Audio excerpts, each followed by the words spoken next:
예, 우리 다 같이 일어나셔서 오늘 하나님께서 우리 주실 말씀을 한 절씩 교독하도록 하겠습니다. 우리 구약성경 열왕기상 21장 21절에서 29절 말씀입니다. 함께 교독합니다. 여호와의 말씀이 내가 재앙을 내게 내려 너를 쓸어버리되 내게 속한 남자는 이스라엘 가운데에 매인자나 노인자를 다 멸할 것이요 내게 데마사는 여로보암의 집처럼 되게 하고 아히야의 아들 바하사의 집처럼 되게 하리니 이는 내가 나를 노하게 하고 이스라엘이 범죄하게 한 까닭이니라 하셨고 이세벨에게 대하여도 여호와께서 말씀하여 이르시되 개들이 이스라엘 성읍 곁에서 이세벨을 먹을지라 아합에게 속한 자로서 성읍에서 죽은 자는 개들이 먹고 그래서 죽은 자는 공중의 새가 먹으리라고 하셨느니라 하니 예로부터 아합과 같이 그 자신을 팔아 여호와 앞에서 악을 행한 자가 없으면 그를 그의 아내 이세벨이 충동하였음이라. 여호와 앞에서 이스라엘 자손 앞에서 쫓아내신 아무리 사람의 모든 행함 같이 우상에게 복종하여 힘이 가증하게 하였더라. 아합이 이 모든 말씀을 들을 때에 그의 옷을 찢고 굵은 배로 몸을 동이고 금식하고 굵은 배에 누우며 또 풀이 주고 다니더라. 여호와의 말씀이 이스라엘 사람 엘리야에게 임하여 이르시되 우리 함께 하겠습니다.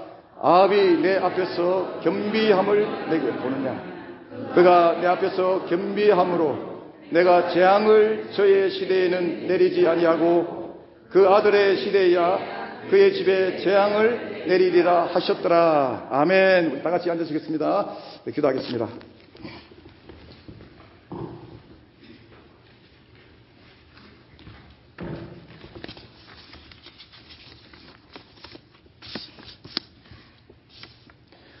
하나님 아버지 감사합니다. 언제나 우리에게 그 크신 긍휼하심으로 우리를 품어주시고 우리를 사랑하시기로 작정하신 그 마음으로 우리에게 다가와 주심을 감사합니다. 주님 앞에 보여드릴 것 없는 삶이지만 예수 그리스도 십자가 그 피로 그 보혈의 은혜로 우리를 덮어주셔서 우리를 보시기를 우리의 연약함을 보시는 것이 아니라 그 은혜로 하나님의 거룩한 자녀로 우리를 품고 계심을 감사를 드립니다. 아버지 하나님, 이 사랑을 우리가 더 깊이 깨닫게 도와주시옵소서. 세상 가운데 살면서 연약할지라도 두려움과 공포와 불안 가운데 살아가는 것이 아니라 나를 구원하신, 나를 하나님의 자녀 삼아주신 그 은혜에 감사하며 날마다 주님과 함께 승리하며 살아가게 도와주시옵소서. 이 시간 내 영혼을 열어서 주님을 바라봅니다. 하나님의 마음이 내게 전달되게 도와주시옵시며 한 말씀이 나의 삶을 변화시키는 능력이 되게 하여 주시옵소서. 감사하며 예수님의 이름으로 기도드리옵나이다. 아멘. 예, 오늘 이제 나봇에 대한 이야기를 네 번째 하고 있는데 오늘로서 이제 마치게 됩니다. 그래서 여러분들이 4주 연속 지겹게 들었는데 사실은 이 나봇에 대한 본문인데 나봇에 대한 이야기는 전혀 없고 오히려 반대로 그에게 악을 행하고 그를 죽이고자 한 그런 주변의 사람들 이야기가 오늘 주를 이루고 있는 것을 보게 됩니다. 지난 시간에 하나님께서 엘리야 선지자에게 말씀하십니다. 그리고 그를 통하여 아합과 아합의 가문과 그리고 이세벨까지 심판하실 것을 전하는 장면을 우리가 보았습니다. 그 주된 이유는 아합이 제가 강조해서 말씀드린 대로 하나님 앞에서 마음을 작정하듯이 자기를 팔아서 작정하듯이 하나님을 배신하고 우상을 섬기며 또 보란듯이 하나님을 대적한 그런 악행 때문이었음을 보게 되었습니다. 그 악행은 자신뿐만 아니라 자신만 망하면 좋은데 그의 백성들까지도 하나님을 버리고 우상을 섬기게 되는 이런 그런 안타까움이 주어지게 됐습니다. 또한 한 힘없는 그 백성인 그 나봇의 땅을 차지하려는 그의 마음은 하나님의 통치 영역을 침범하는 그런 죄를 범하게 되었습니다. 이렇게 그에게 불어닥친 이 재앙, 이 심판은 누가 보더라도 당연한 모습처럼 우리에게 다가옵니다. 이런 자는 당연히 심판을 받아야 마땅한 그런 존재로 우리가 여겨지게 됩니다. 그런데 그렇게 그의 인생이 마치 비참하게 끝날 것 같이 보였는데 오늘 본문에 와서 완전히 극적인 장면이 펼쳐지고 있습니다. 그 중심에는 아합이 지금 하나님 앞에서 행하고 있는 오늘 저 제목처럼 하나님 앞에서 그가 행한 회개가 자리하고 있음을 보게 됩니다. 하지만 그럼에도 불구하고 오늘 이 장면은 여러분들은 어떻게 생각하실지 모르겠지만 저는 이 본문을 준비하면서 그냥 건너뛰어 버릴까라는 생각을 하기도 했습니다. 왜냐하면 제 마음을 너무 불편하게 만듭니다. 이런 사람은 그냥 어디에 있든지 여러분들 삶의 주변에 만약에 이런 사람이 있으면은 그냥 하고 싶잖아요. 오늘 본문에 오늘 직전에 27절부터 나오는 그 직전까지도 이 아합에 대한 이야기는 그가 마땅히 그런 재앙의 심판을 받아야 되는 그런 위치에 자리하고 있음을 보게 됩니다. 그래서 그 분위기도 당연히 이 인생은 하나님의 심판을 받아서 그건 멸망할 수밖에 없는, 망할 수밖에 없는 그런 운명이 그에게 주어질 거다라는 것을 기대하게 만듭니다. 그런데 뜬금없이 이 아합이 하나님의 말씀을 엘리야로부터 듣고 갑자기 오늘 본문에 나오듯이 하나님 앞에 겸비한 마음을 가지고, 이 겸비하다고 하는 뜻은 뭐냐면 이렇게 손바닥을 땅에 탁 엎드리고 머리, 코 전부 다 땅에 대고 무릎을 꿇고 완전히 하나님 앞에 굴복당하였음을 보게 됩니다. 그러한 마음으로 그가 하나님 앞에 나가고 있습니다. 그런데 하나님께서 좀 한번 이렇게 시험해 보시는 것도 아니고, 너 지금 갑자기 뜬금없이 지금까지 나를 마음에 작정하여 나를 배반하고 우상을 섬기고 하던 네가 갑자기 손을 땅에 대고 코와 입을 땅에 대고 무릎을 꿇고 나에게 그런 이 겸비한 모습, 내가 너의 마음을 어떻게 알 수 있겠느냐, 한번 시험해 봐야 되겠다가 아니라 그 모습을 보고 하나님께서 용서를 해주십니다. 하나님의 그 긍휼한 그런 모습을, 마음을 오늘 이 짧은 그 세 구절에 보여주고 있다라는 것입니다. 지금까지 그가 행한 것이 어쩌면 하나님의 긍휼하심 있기보다는 오히려 심판 가운데 있어야 하는 것이 더 당연해 보인다라는 것입니다. 우리가 그렇게 살잖아요. 주변에 그런 사람이 있으면은 처단됐으면 좋겠다, 사라졌으면 좋겠다, 나의 삶의 영역에서 없어졌으면 좋겠다, 하나님께서 저 인생 심판 안 하시나, 그런 마음 가지고 있지 않습니까? 그런데 하나님께서 오늘 그가 갑자기 하나님을 찾고, 하나님 나 잘못했습니다라고 하는 그 무릎 꿇는 모습에 그 하나님의 불편한 마음들이 온데 간데 없고, 조금 전까지 내가 너와 내 가문과 이세벨까지 심판할 것이라는 그 두렵고 공포스러운 그런 분위기가 완전히 변화되어서 하나님께서 그를 마치 울고 있는 그를, 무릎 꿇고 있는 그를 안아주시듯이 지금 오늘 그런 모습으로 아합에게 집중하고 계시다라는 것입니다. 그래서 그에게 그의 회개를 받으시고 심판을 유보하십니다. 아합 왕의 이 회개하는 마음에 대하여 하나님께서 엘리야에게 말씀하십니다. 아합이 내 앞에서 겸비함을 보느냐? 그가 내 앞에서 겸비하여. 주위 사람들은 아무도, 어떻게 보면 주위 사람들 아무도 지금 이 아합의 행위를 보고 만약에 본다면은, 여러분 누가 이 아합의 행위를 보고 이야 저 사람 이제 정신 차렸다, 저 사람 이제 드디어 이제 하나님의 백성인 그 백성의 왕으로서 정신을 차리고 하나님을 붙들기로 작정했구나 라고 누가 보겠습니까? 그 마음이 지금까지 얼마나 악했는데, 제가 지난주에 말씀드렸잖아요. 그 이스라엘 이스라엘 그 왕 여로보암부터 시작해서 쭉 대대로 내려오면서 그의 아버지 오므리도 그 이전의 왕들보다 훨씬 더 악을 행하였다라고 성경 기록해주고 있는데, 그의 아들인 이 아합이 그보다 더, 그 아버지보다 더 악을 행하였더라라고 기록해주고 있는데, 그 악한 그가 이 시간에 엘리야의 말을 듣고 무릎을 꿇는다, 회개한다, 누가 믿어주겠냐라는 것입니다. 그런데 하나님께서 그의 마음에 지금 집중하고 계신다라는 것입니다. 그 마음이 어떠한지를 오늘 본문에서 동사들이 나오고 있는데, 그 동사들을 보게 되면 그의 마음이 얼마나 진지하고 진실한지 발견하게 됩니다. 먼저 그가 옷을 찢는 행위를 합니다. 옷을 찢고 그리고 굵은 배로 몸을 동이는 행위를 합니다. 이것은 사무엘하 13장, 욥기, 열왕기하, 또 다른 요나서도 나오고, 성경에 이 하나님 앞에 회개할 때에 백성들이 옷을 찢는 장면이 납니다. 지도자들이 옷을 찢는 장면이 나오는데, 이 장면은 하나님 앞에 온 마음을 다하여 회개할 때에 그들이 행할 때 보여주는 전형적인 모습이 됩니다. 그래서 지금 이 아합이 누가 그에게 정죄한다 할지라도 그의 마음은 하나님 앞에서 엘리야로부터 하나님의 심판의 음성을 듣고 난 뒤에 그가 온 마음을 다하여 지금 옷을 찢고 굵은 배로 동이고 하나님 앞에 회개하는 모습으로 나가고 있다는 것입니다.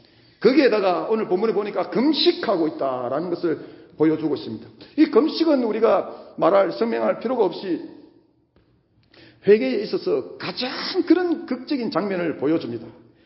자신을 하나님 앞에서 회개할 때에 옷을 찢고 이렇게 굵은 배를 동이고 이런 것도 할 수가 있지만, 금식한다라고 해서는 하나님 앞에 가장 자기 자신을, 자기의 연약함을, 자기의 죄를 인정하는 모습으로 나타나게 된다라는 것입니다. 그러니까 여러분, 26절까지 우리가 이 악한 아합이 어떻게 그런 인생의 마지막을 그가 맞이할까라고 우리가 지금 어떻게 이렇게 심판의 모습으로 가고 있을까 궁금해하고 있었는데, 지금 오늘 그의 인생이 완전히 반전되고 있음을 보여줍니다. 또한 아합이 굵은 배 위에 눕고 또 풀이 죽어서 다니고 있다라는 것을 묘사해 주고 있습니다. 이 모습은 뭐냐면은 자신의 잘못에 대하여 근신하고 있는 마음을 나타냅니다. 우리가 선생님께 잘못했을 때, 야, 너 가서 내일까지 반성문 3장 써와. 그러면 3장 딱 쓰고 선생님께 다 갖다 주는 사람 없습니다. 아이고, 선생님. 이러면서. 또 적어도 내일까지, 예를 들어서 선생님이 며칠까지 근신해라 그러면은 근신해야 되는데 장난치고 수업 시간에 막 집중 안 하고 그렇게 할 수가 없습니다. 선생님이 말씀하신 그날까지는 어찌됐든 마음에 좀 이렇게, 아무도 안 해보셔서 잘 모르시는 것 같은데, 좀 이게 선생님한테 잘 보려고 근신하는 마음을 가집니다. 지금 이 아합의 일상이 온통 지금 뭐냐면은 풀이 죽어서 하나님 앞에 다시 말하면 저자세가 되어서, 하나님 나는 죽었습니다, 이 악한 나를 용서해 달라는 마음으로 지금 시간을 보내고 있는 것을 보여주고 있습니다. 다시 말하면 26절까지 과거는 어찌됐든 간에 거기다 두고 지금 이 순간만큼은 그가 하나님 앞에 온 마음을 다하여 진실로 회개하고 있다라는 것입니다. 어떻습니까? 그러나 그럼에도 불구하고 마음이 불편한 거예요.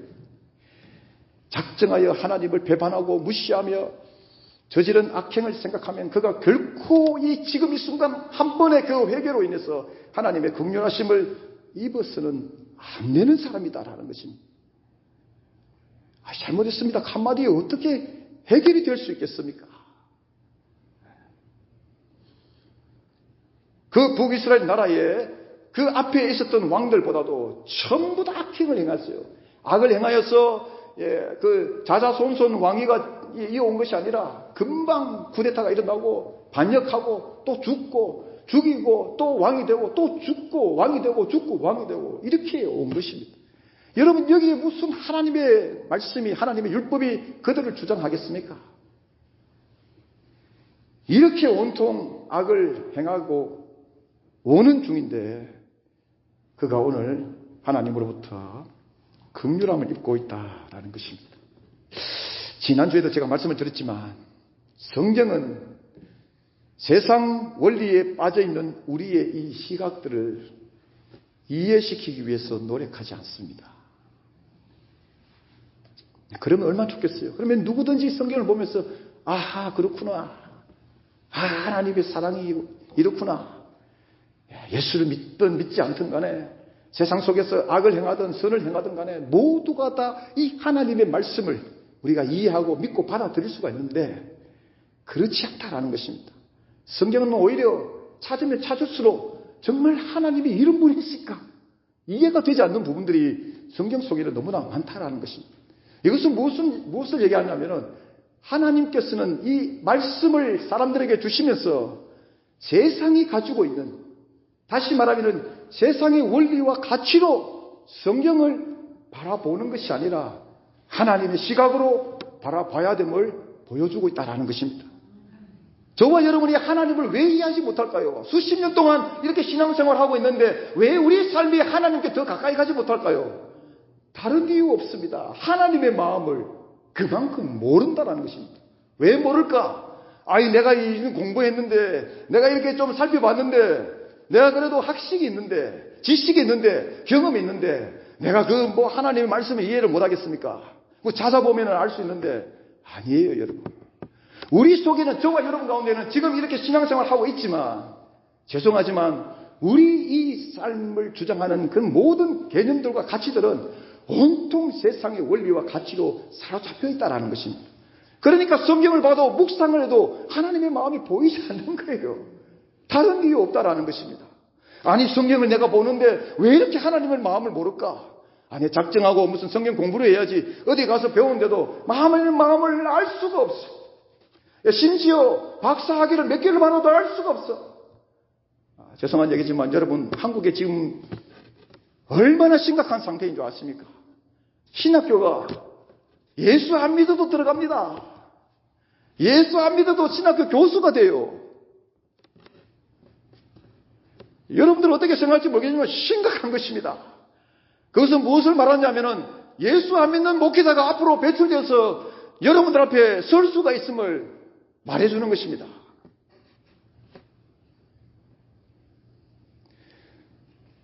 아는 것이 중요한 것이 아니에요, 여러분.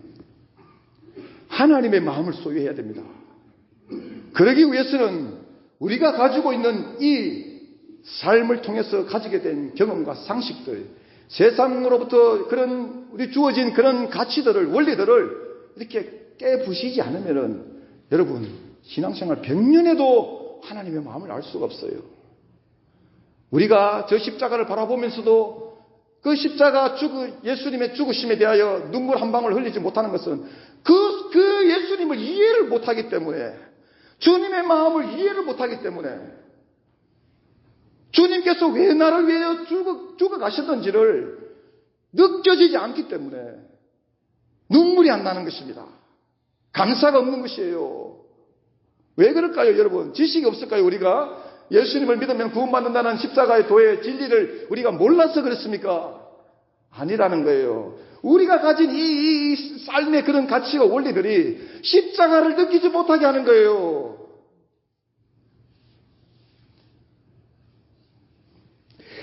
이렇게 여러분, 성경은 우리가 가진 상식을 이해시키기 위해서 쓰여진 책이 아니다라는 것을, 만약에 그런 마음으로 접근하면은 성경을 덮게 됩니다. 덮게 돼요. 지난주에 제가 말씀드린 대로 어떻게 하나님이 이렇게 공포스러운 모습으로 다가오는가? 원리가 이해가 되지 않는다는 것입니다. 자꾸만 사람들이 성경을 향해서 끊임없이 요구합니다. 나 자신을 이해시켜라. 내가 당신을 믿을 수 있도록 당신이 나를 설득시켜라 라고 요구합니다. 그것이 충족이 안 되면 성경을 덮게 됩니다. 여러분, 하지만 성경은 그러한 요구에 응답하기보다 하나님께서 어떤 분이신지를, 하나님이 누구신지, 하나님이 어떤 마음으로 사람에게 다가오시는지를 성경은 열심을 다해서 반복해서 하나님의 모습을 보여주고 있습니다. 그래서 여러분, 우리가 성경을 볼 때에, 신앙생활 할 때에 어떤 시각을 가지느냐가 정말 중요합니다. 나에게 필요한 것을 끊임없이 요구하고 끊임없이 소유하는 것이 첫 번째 목적이 아니다라는 거예요. 그래서 여러분, 우리 인생의 마지막에 무엇을 얻을 수 있을까요? 우리가 다 마음을 열고 한번 생각해 보면, 설령 내가 원하는 것이 소망이 될 수 있습니다. 하나님, 이 삶이 힘듭니다. 인생을 살아간다는 것이 소망이 없습니다. 주님이 내게 소망 되어 주시옵소서. 주님이 내게 위로가 되어 주시옵소서. 주님이 내게 이 답답한 심령에 은혜가 되어 주시옵시고, 주님 나의 이 연약함에 주님 치료자가 되어 주시옵시고, 어릴 때부터 지금 이게 축적되어 있는 이게 치유받지 못하는 이 상처들, 아무리 예수님 믿고 살아도 아직도 여전히 해결하지 못하고 불쑥 그 상처 때문에 사람을 아프게 만드는 이 내용들, 주여 나에게 치유자가 되어 주시옵소서. 하나님, 주님 안에서 누리는 그 은혜와 축복을 누리기를 원합니다. 여러분, 그것을 찾게 된다 할지라도, 그것을 소유한다 할지라도, 우리가 소망을 소유하고 은혜를 소유하고 위로를 소유하고 치유를 경험한다 할지라도 하나님의 마음을 발견하지 못하면 그 내용들, 우리 삶 가운데 경험했다고 하는 간증들, 내용들, 주님 이렇게 만났습니다. 주님께서 나를 치료해 주셨습니다. 주님 나에게 공급해 주셨습니다. 주님 나에게 이렇게 위로해 주셨습니다. 주님이 나의 소망됩니다 하는 그 모든 내용들은 하나님의 마음을 모르는데 여러분, 무슨 의미가 있겠습니까? 선물을 주신 마음을 모르는데, 선물이 아무리 내게 귀하다 할지라도 그 주신 의미가 어디에 있겠느냐라는 것입니다. 값어치에 있어요. 이야, 이거 선물이 10,000불짜리인데 귀하다. 선물은 여러분, 거기에 가치의 의미가 있는 것이 아니라 주신 분의 마음을 아는 것에 있습니다. 하나님이 저와 여러분을 왜 불러주셨을까요? 그냥 세상 속에서 살다가 그냥 가면 되지, 인생이. 왜 주님께서 불러주셔서 이것도 못하고 저것도 못하고 절제하면서 주님의 나라 향해서 헌신하며 섬기며 살아가게 하셨을까요? 여러분, 오늘 본문은 분명 우리의 마음을 불편하게 만들 수가 있다는 것입니다.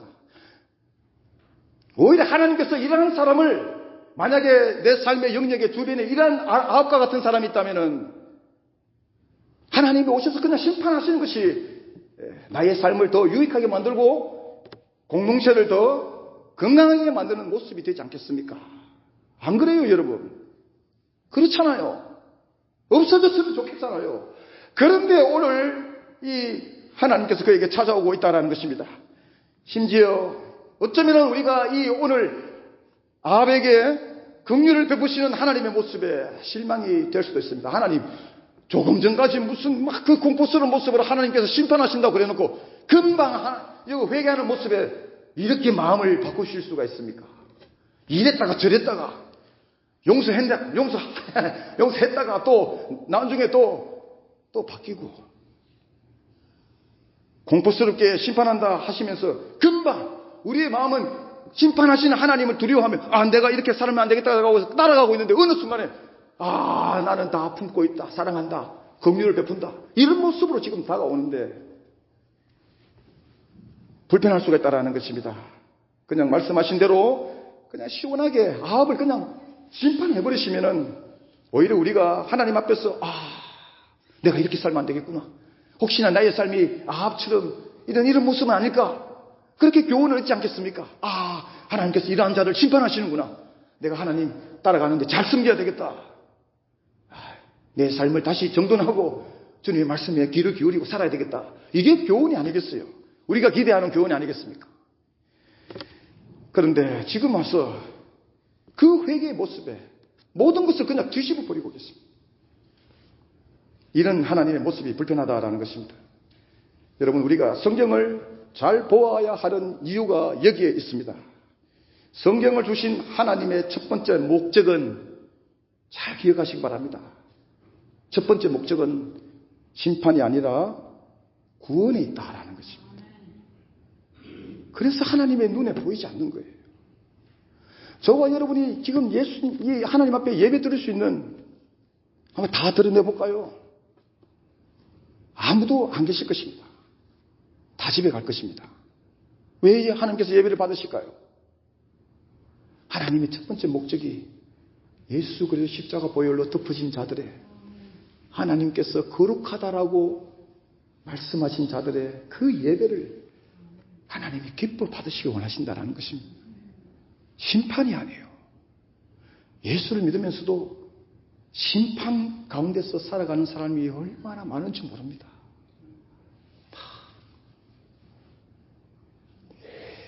만약 여러분 심판이 목적이 된다면 하나님께서 우리에게 성경을 주실 이유가 없게 됩니다.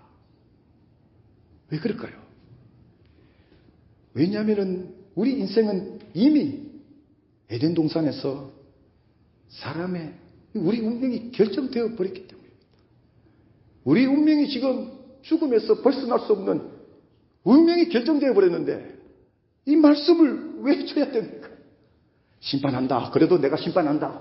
내가 너희들을 어떻게 심판할 건지 보여주겠다. 이렇게 이 사람들을 통해서 보여준다. 저 사람을 통해서 보여준다. 이스라엘 백성들 택해서 보여준다. 그거 보여주려고 하나님께서 우리에게 말씀을 주시지 않았다라는 것입니다. 이렇게 여러분 우리에게는 이미 소망이 없는 존재입니다. 그렇기 때문에 이 말씀을 심판이 목적이라면 줄 이유가 없다라는 것입니다. 왜? 요한복음 3장에서 기록하고 있듯이 이미 우리는 심판 가운데 서 있기 때문입니다. 지금 심판 가운데 있는데 심판하겠다. 공포, 불안, 두려움 줄 이유가 뭐가 있습니까? 이미 우리의 삶이 결정됐는데. 그래서 여러분 성경 속에서 하나님을 제대로 만나셔야 됩니다. 하나님은 저와 여러분에게 구원의 하나님으로 다가오심을 믿으시기 바랍니다. 오늘 그 하나님이 아합에게 어떻게 다가오시느냐? 긍휼하심으로, 크신 자비하심으로, 사랑으로 그에게 다가오고 계시다라는 거예요. 이 하나님을 만나셔야 됩니다. 이 하나님을 가슴이 터지도록 경험하셔야 됩니다. 그래야만 우리가 죽음에서, 두려움에서, 심판으로부터 자유함을 경험하며 살아갈 수가 있게 된다라는 것입니다. 노아 홍수 사건은 분명 죄악된 세상을 심판하시는 그 결정체를 보여줍니다. 하지만 하나님은 다시 노아의 가족을 통해서 역사를 이어가십니다. 저는 이게 이해가 안 됐어요. 아니 심판을 하셨는데 무슨 역사를 왜 또 이어가시는 것일까? 그 역사를 이어갈 이유가 있습니까? 어디에 있어요? 이미 세상이 죄로 물들어서 심판하실 수밖에 없는 세상이 되었는데 노아의 가족을 택하여서 역사를 이끌어 가실 이유가 어디에 있습니까? 예, 다시 뭔가를 회복될 것을 기대하면서 아니에요, 여러분. 우리가 성경을 보세요. 인류의 역사를 보세요. 절망입니다. 소망이 없어요. 아무리 윤리 도덕적으로 철학으로 사람을 갖다가 개선시킨다 할지라도 안 돼요. 이 세상은 절망 자체입니다. 개선될 수가 없어요. 구약 성경은 그것을 보여주는 것입니다. 안 된다는 거예요. 안 되기 때문에 예수가 필요함을 구약 성경은 갈망하고 있다는 것입니다. 안 되는구나. 하나님께서 율법을 주셨지만 죄를 깨닫고 하나님을 섬겨야 되는데도 불구하고 안 된다는 것입니다. 하나님을 배반하고 뿐만 아니라 온통 이스라엘 백성들이 하나님을 배반하고 대적하게 된다는 것입니다. 그래서 하나님께서 말라기에서 입을 닫으시게 되는 거예요. 왜? 안 되기 때문에 예수 그리스도가 필요하다는 것입니다. 구약은 그렇게 예수를 바라보고 그렇게 끝을 맺게 됩니다. 여러분, 성경은 왜 이렇게 죄악된 내용들을 또 절망스러운 내용들을 왜 끊임없이 기록해 주고 있을까 했을 때에 하나님께서 심판하시는 데 목적이 있는 것이 아니라 심판이 얼마나 무섭고 심판이 얼마나 두렵고 공포스러운지를 끊임없이 사람을 괴롭히기 위해서 알게 하기 위해서 그러한 목적이 있는 것이 아니라 구원에 있다라는 것입니다. 그 구원은 바로 예수 그리스도의 십자가 사랑, 긍휼하심이 없이는, 그분의 우리를 완전하게 품어주시는 사랑 없이는 우리의 인생이 결국에는 절망에서 절망으로 끝날 수밖에 없음을 보여주신다라는 것입니다. 여러분, 예수님 왜 믿으십니까? 천국 가기 위해서 믿으시겠죠.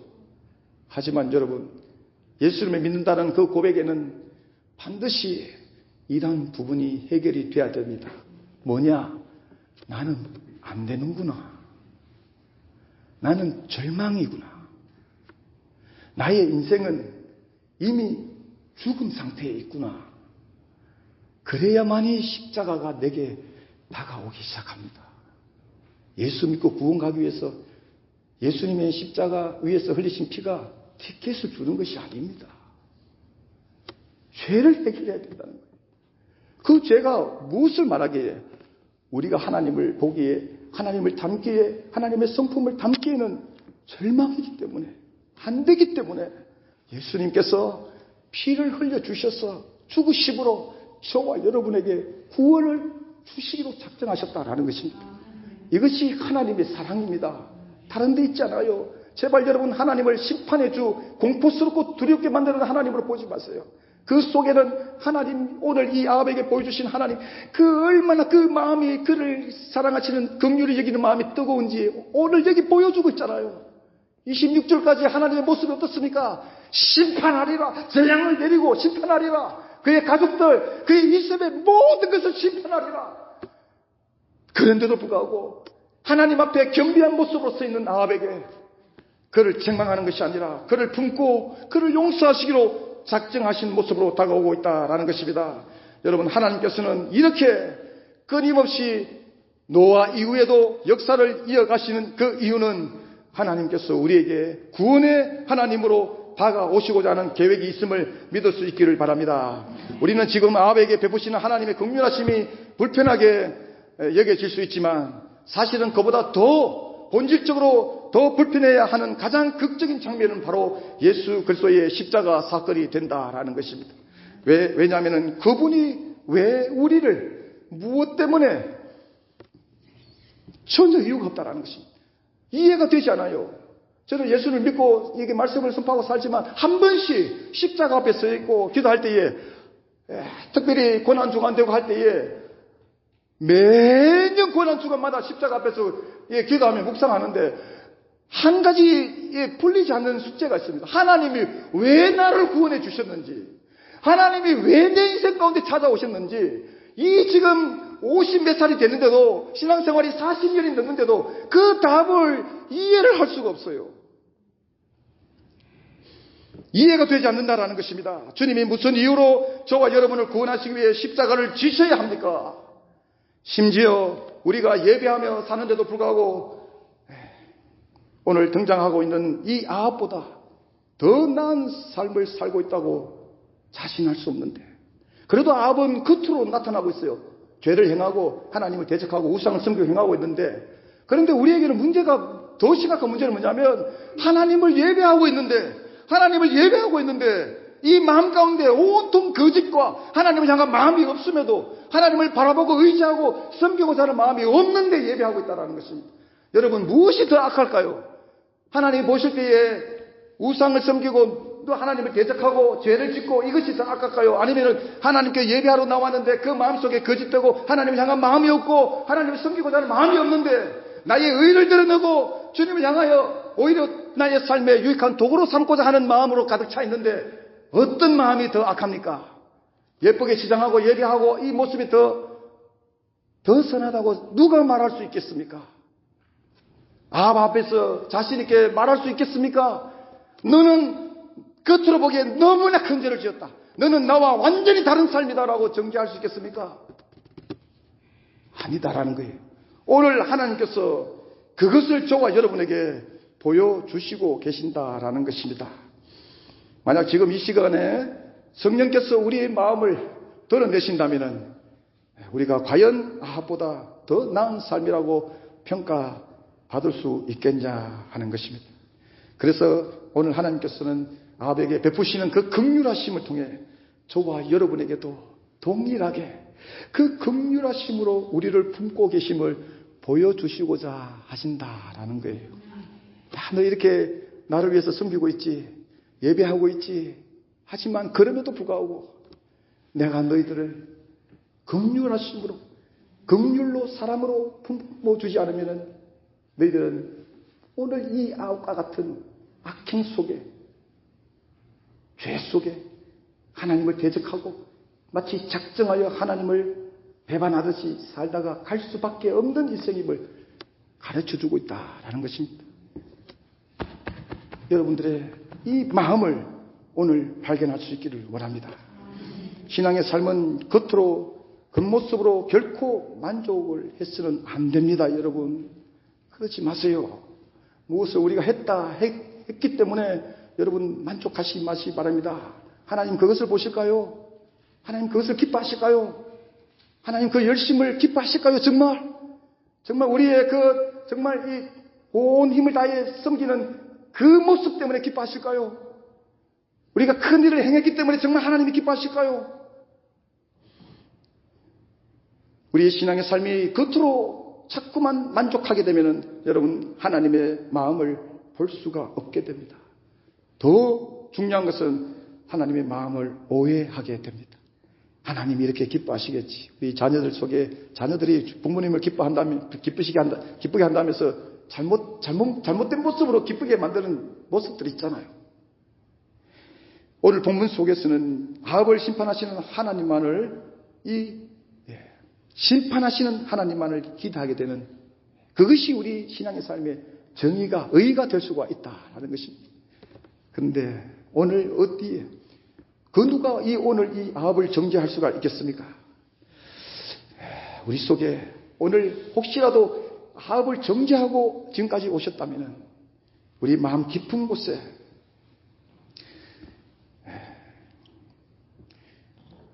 우리의 이 뿌리 깊은 죄된 모습, 우리의 의를 드러내는 그 모습 때문에 하나님의 긍휼하심과 사랑을 보지 못하게 되는 일이 우리 가운데 일어나게 된다라는 것입니다.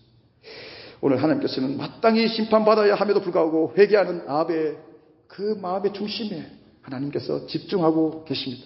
저와 여러분의 믿음의 삶이 하나님께서 이 겉모습 때문이 아니라 하나님 앞에서 우리 마음을 지켜내는 우리 교회가 되어서 하나님을 진실로 기쁘시게 하는 공동체가 되기를 주님 이름으로 축원드립니다.